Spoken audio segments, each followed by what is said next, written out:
Welcome back to the Bulletin, everybody. My name is Darrell Kwa. We begin with our first story. And the International Association of Advertisers, IAA, is raising concerns over the possible collapse of the advertising industry if recent regulations on data privacy are not revised. It came up at this year's Africa Leadership Conference, which kicked off in Accra today. The association is therefore charging advertising companies to be circumspect in the wake of technological trends over consumer privacy. There's more in this report. The chairman of the International Association of Advertisers, IAA, Srinivasan Swamy, lamented that firewalls for data privacy worldwide is affecting advertising companies. Srinivasan K. Swamy spoke at the third Africa Leadership Conference held in Accra. The last few years, particularly last 1 year, the regulators have come into play, hit hard on the issues of privacy, and it's going to make our life more difficult to communicate to the consumer, who otherwise gets enormous benefit. More on that later. For example, European Union last May, had this law passed called General Data Protection Regulation. Vice President and AR Director of Africa for International Advertisers Association, Nokodria, on her part, charged all advertising firms to create footprints within the various economies they're present.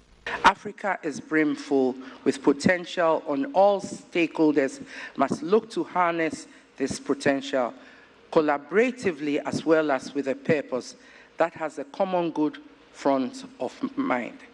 Key to this will be how brands and agencies generate revenue and invest profits in innovation and sustained growth, how regulation is applied and enforced, whether reputation is front and center of brands' engagement with consumers and markets, and whether data from research is appropriately mined and interpreted. In an interview, IAA Ghana Chapter and Advertising Association of Ghana Executive Chairman Togbo Mensah revealed stakeholder consultation is underway with the Communication Ministry as well as the Data Protection Agency over consumer protection in the draft advertising bill. Yes, whether it's outdoor digital outdoor advertising billboards, whether it's to do broadcasting, whether it's to do with newspaper ads and things like that. Yes, we have to embrace new technologies. That's the way to go. On the global front, the IAA president also raised concerns about regulations that often impede the growth of advertising agencies. He's calling for specific talks with government agencies so that people don't get left out when it comes to the argument of data protection. How does this concern fix here in Ghana? Oh yes, with the new advertising bill that is before government that we are promoting, if that comes into play, we will take care of all those things. The third Africa Leadership Conference is a gathering of current and future business leaders. It was under the theme, Technology Trends versus Consumer Choice, who's determining the future. Organizers of the Ghana Music Awards, Charterhouse, say they have instituted measures to ensure the sponsorship for future events does not suffer. This follows the controversy that erupted at the 20th anniversary celebration of the Vodafone Ghana Music Awards over the weekend. You remember the Shatawale Stonebwoy saga. Well, Theresa Ayode is chief executive of Charterhouse. Listen to what she tells Joy Business. Rather encouraged, and the door is open for more companies to join us as we move this industry further. I saw even new partners on board as well, Standard Chartered Bank and others. Have you gotten the necessary commitment from your title sponsors, from the rest, that, listen, we are with you, we would not review any position because of what has happened, especially maybe with Vodafone? I think Vodafone has been very supportive, and I'm extremely grateful to them for being on this journey with us as committed partners. A committed partner shares your pains and shares your joy with you, and they have shown strong commitment in that area. And I think the tone of their press statement even shows that though they condemn all that took place, they are still supporting the industry and their commitment to the industry, and will work with us to come up with the measures that can make it better for all of us. And that's the kind of partnership that we are interested in. We want companies who are interested in working with us.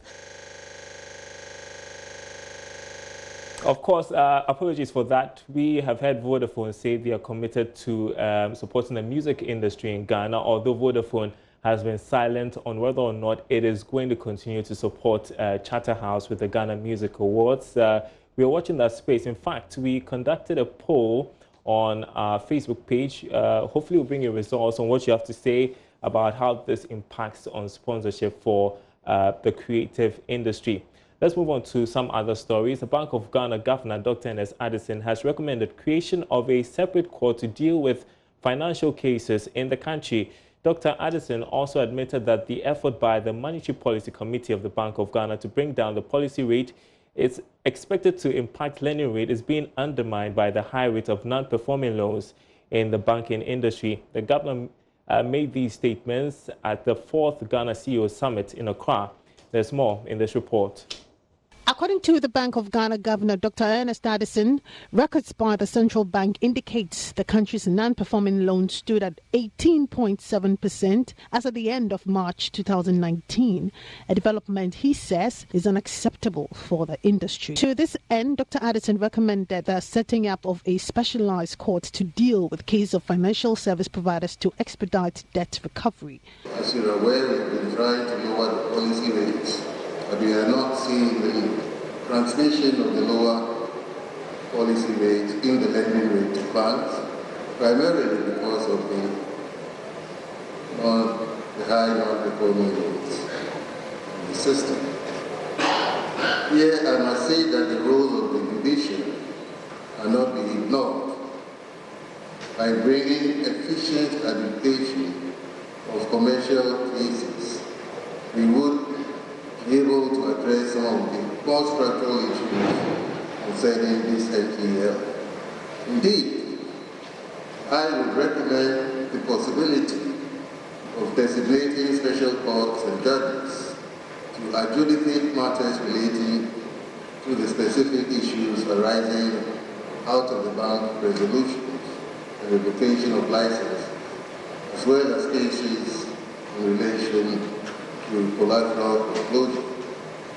The governor was speaking as keynote speaker at the 4th Ghana CEO Summit in Accra. This year's CEO Summit is under the theme, The Futuristic Economy, Technology-Driven Future of Business and Governance for Economic Transformation. Vice President Dr. Mahamudu Bawumia has been applauding the governor for his courage in implementing the reforms in the banking sector. I'd like to congratulate the Central Bank for an excellent job. They faced a very difficult situation. And I don't think a lot of people in this country understand how close to the brink we were. Not many people understand that we were really close to the brink. And we've been able to save the deposits of about 1.5 million people, depositors. The governor also disclosed that the receivers of all the consolidated banks during the banking sector reforms have been facing challenges with the asset recovery process of the affected banks.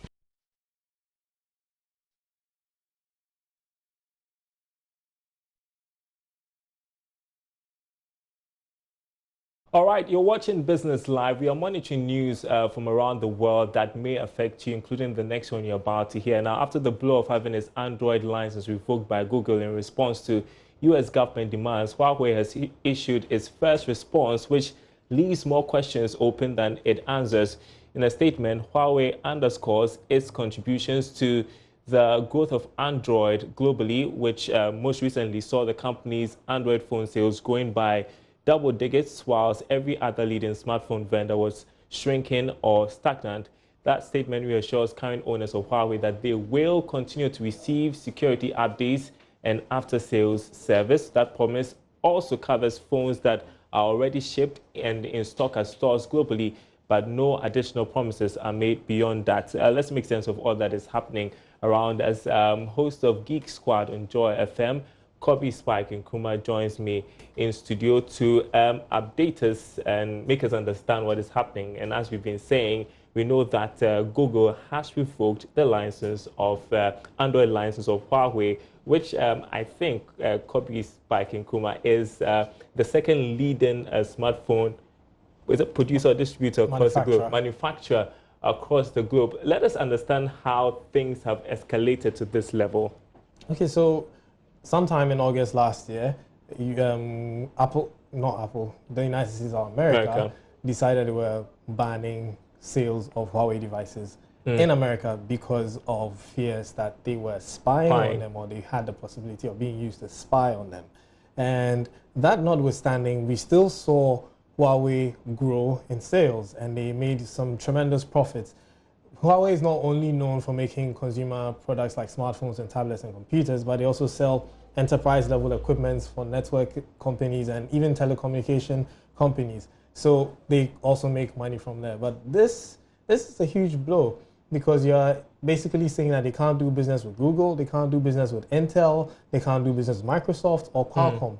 Any American company cannot do business with Huawei. Well, so what does it mean really that the Android license has been revoked by Google? What does it mean for me using that device? Okay, so if you're using a device right now, you're safe, because you'll still get updates, you'll still get security support, everything already working on your phone will work. It's phones that are yet to be shipped. Phones that have even been shipped and are in the stores are still safe.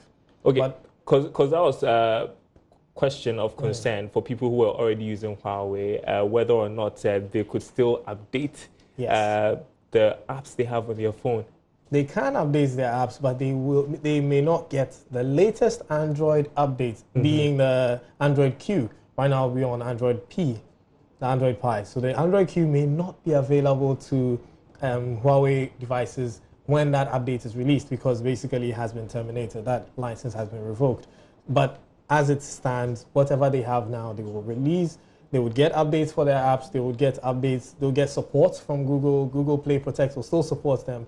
But phones that are yet to be released, phones that are yet to hit the market, will not come with the Play Store. No Gmail, no YouTube, no Google search. Well, which could be frustrating for me if I was a business person, and you know that of late business is driven by technology. All right, so that's the impact on the users, but of course it's going to have a massive impact, as you point out, on Huawei and its operations. Tell us how they're going to be hit by this. Okay, so considering that in the Chinese market already, they have this system where Google services do not work. YouTube does not work in China, so they have their own alternative. Google does not work in China, so they have an alternative. They have Weibo, they have Baidu, they have WeChat, because Facebook and stuff do not work there.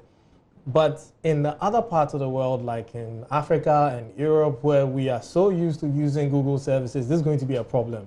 Consider that you can't sign into your Gmail on your phone because you don't even have the Gmail app on your phone. That may be a problem. There are alternatives, but are people used to using alternatives? They are used to what they already have, so you're going to create another learning curve. Now, this may dissuade people from buying these devices, no matter how good they are.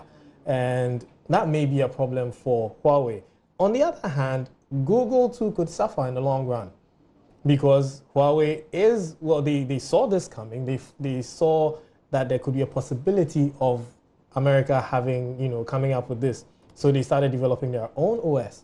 And rumor has it that it seems to be even more efficient than Google's Android OS. Now, if this turns out to be true, and Huawei puts it out there, and the users start using it, and they seem to find it better. Yeah. Okay, so one last question, because we're running out of time on this one. The US-China trade war is escalating. We don't see an end in sight. How do you see things playing out? Is the US going to continue with these threats? Is Huawei going to come out miraculously somewhat? What's going to happen? Well, I think this is going to be a battle between the governments rather than the IT companies, because I foresee, okay, so you've blocked Huawei. You've asked businesses not to do business with Huawei. Now, what happens when China also says same? China says, okay, our factories are no longer going to manufacture your devices. Our factories, our people, they make noise and tell other people, this has become, quote unquote, a war. So we're also not going to patronize American products or goods or services. I think America would be hit very, hugely, because cars, food, everything, think about the impact of this. And when it happens, I think that will come to a compromise, because nobody wants to be on the losing side. All right, thanks for the perspective. Kobe Spike Nkrumah there. He's host of Geek Squad on Joy FM. That's every Tuesday at 7 p.m. You don't want to miss it. I'm sure they will have a conversation about that too. Thanks, Kobe. Now, let's move on to other stories. Tonight, government has hinted that a bill to improve its expenditure on research and development as to a percentage of GDP is nearing Parliament's approval. Minister for Environment, Science, Technology and Innovation, Professor Kwabena Frimpong spoke to Joy Business at a scientific and lifetime recognition awards organized in Accra. Currently, government's budgetary allocation to research stands at 0.45% of the country's GDP. As part of government's educational reforms, President Akufo-Addo promised to increase the amount to 2.5% of GDP to boost all research programs in both private and public institutions. The sector minister, Professor Kwabena Frimpong spoke to Joy Business. They are not getting the resources that they need to do the work. And so it all boils down to the amount of money that we devote to research and development in this country. And because it's not enough, and this government has seen it, that is why for 2 years now, the president is saying that he wants to raise funds available for research. So if it moves up to 1%, we know that we'll get enough resources to make research and development meaningful in this country. The senior minister, who was the special guest of honor at the event, Yao Osafo-Mafo, challenged the CSIR to work hard to place science at the foundation for the country's development. If you take the universities in Germany, each one of them, there is a direct relationship between the university research departments and industry. CSR should create relationship with the private sector, with industry, with all those who are trying to go into production. Because your production must be influenced by research. On his part, Director General of the CSIR Ghana, Professor Victor Kwame Ajiman, disclosed plans to set aside a day to celebrate scientists in the country. We have to give due recognition to scientists. And it is my dream, and I'm sure that of the Minister and the Honorable Minister, that some time to come, just as we have National Farmers Day, Teachers Day, we will have a day for scientists. The CSIR, in collaboration with the Ministry of Environment, Science, Technology and Innovation, recognized and awarded some Ghanaian scientists, researchers, directors and their deputies, both past and present, for their contribution to the institution and the country. The occasion was on the theme CSIR, 60 Years of Research with Impact for Sustainable Development. You're watching Business Live. We want to get you the latest market numbers from the stock market. Beginning of a new week, joining us is Nick Edem Poku, who has been monitoring all the developments on the stock market. Thanks for your time tonight, Nick. Let's begin with a recap of performance last week on the stock market. Right, good evening. Last week on the stock market, we've seen about 6 price changes made up of 4 gainers and 2 decliners. Standard Chartered Bank was the lead advancer, going up by 14.74% to 21 cedis and 80 pesos, followed by GCB Bank, which gained 51 pesos to 5 cedis and 1 peso. Also, EcoBank Ghana was up 0.8 pesos to 6 cedis 80 pesos, and MTN Ghana was also up 2 pesos to 72 pesos. On the laggard side, we had Cow Bank, which lost 4 pesos to 82 Ghana pesos, and Trust Bank Gambia, which lost 3 pesos to 20 pesos. So as a result, the composite index, the Ghana Stock Exchange's composite index improved 3.18%, and thus reduced its year-to-date performance to about 6.1%. Our data bank free float index, which tracks the 20 most liquid stocks on the exchange, also recovered 3.39% to record reduce its year-to-date return to about 5.09%. Coming down to the volumes and values traded, volumes traded during the week reduced about 91% to about 2.75 million shares, and these shares were valued at about 2.8 million Ghana cedis. Okay, so Dick, what's your projection for the rest of the week? Who is going to be the loser? Who is going to be the winner? And whilst you're at that, those of us investing in treasury bills, tell us about what the interests are looking like. Right. For the outlook on the GSE, we are looking at MTN and EcoBank Ghana to move up this week. We are seeing some demand from investors based on the bids and offers on the market now. On the decline side, we are expecting CowBank to maintain its downward movement. Now, coming down to the fixed income market, the government issued 3 maturities, which was the government accepted about 607 million Ghana cedis out of about 647 million that was tendered. On the 91-day Treasury bill side, it cleared at 14.92%, which is about a 5 basis point increase from the week before. On the 182-day side, it cleared at 15.47, which is about a 12 basis points increase from the week before. And then a 364-day Treasury bill, which cleared at 18.01%, which was a 2 basis points decline from the week before. All right, thanks very much indeed, Nick Foku there, bringing us up to speed on the stock market. Thanks very much for your time tonight. Let's move on to other stories. The lack of coordination and cooperation among regulatory agencies remains an obstacle to growth of the hospitality industry. That's according to the president of the Ghana Hotels Association, Dr. Edward Akanyameke. He says this has led to duplication of functions and the indiscriminate charges of license fees by each agency without recourse to the total quantum to be paid by the hotels. He was speaking at the 2nd National Executive Council meeting in the Bono Afo Regional Capital, Sunyane. There's more in this report. The 2nd National Executive Council NEC meeting for 2019 in the Bono Regional Capital, Sunyane, brought together several members from the hospitality industry.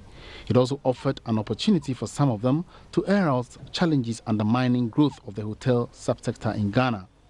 The Ghana Hotels Association outlined some modest gains and successes chalked over the years. However, it believes a lot more needs to be done by stakeholders for the sector to maximize its contribution to the country's economy. In 2017, the tourism and hospitality sector was the 4th highest foreign exchange earner with a 2.9% direct contribution to GDP. In the same year, the sector's total contribution to employment was some 682,000 direct and indirect jobs. The industry, according to the Ghana Hotels Association, has the potential to enhance the general growth of the country's economy if the major challenges are removed. President of the association, Dr. Edward Akanyameke, in his address, said lack of coordination among regulatory agencies has the direct financial consequence on the members due to duplication of roles. Heavily regulated, and for a good reason, because it's a sensitive industry, so it needs to be regulated. So we have no problem with that. The challenge we have is that the various regulatory bodies who regulate the industry don't seem to coordinate the activities. And that has resulted in duplication of functions. You remember during the discussion, we indicated that we have cases where this one hotel, there'll be somebody from NADMO who will come and check whether your surroundings is okay, whether your fire is well. Fire service also does the same thing. The GTA also does the same thing. EP also comes to do the same thing. We are calling for some synchronization of their activities. Dr. Edward Nyamike also registered their displeasure about the one-sided nature of disbursement of the Tourism Development Levy, which had accrued to 39 million cedis as of 2017. He said,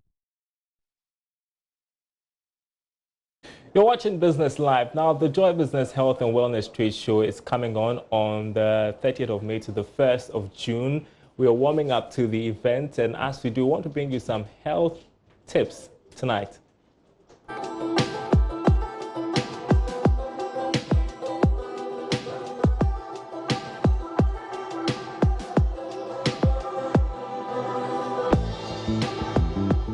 Welcome to today's Joy Business Health and Wellness Tip. Let's discuss cardiovascular disease. Cardiovascular disease, CVD, is the general term used to include diseases of the heart and the blood vessels. These diseases include stroke, heart attacks, among others. Primary risk factors include diabetes, sedentary lifestyle, obesity, high cholesterol, and smoking.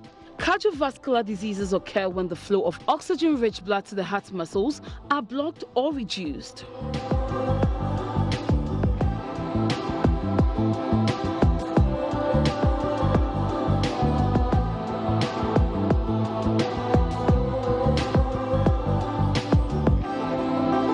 The Joy Business Health and Wellness Tip is brought to you. Well, they say health is wealth, right? And that's why we are placing emphasis on health.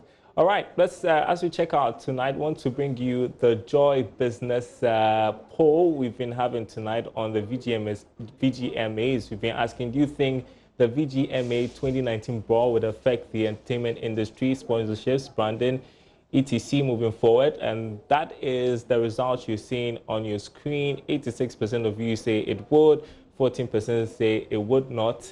If you're asking what I think that it would not, at least not here in Ghana.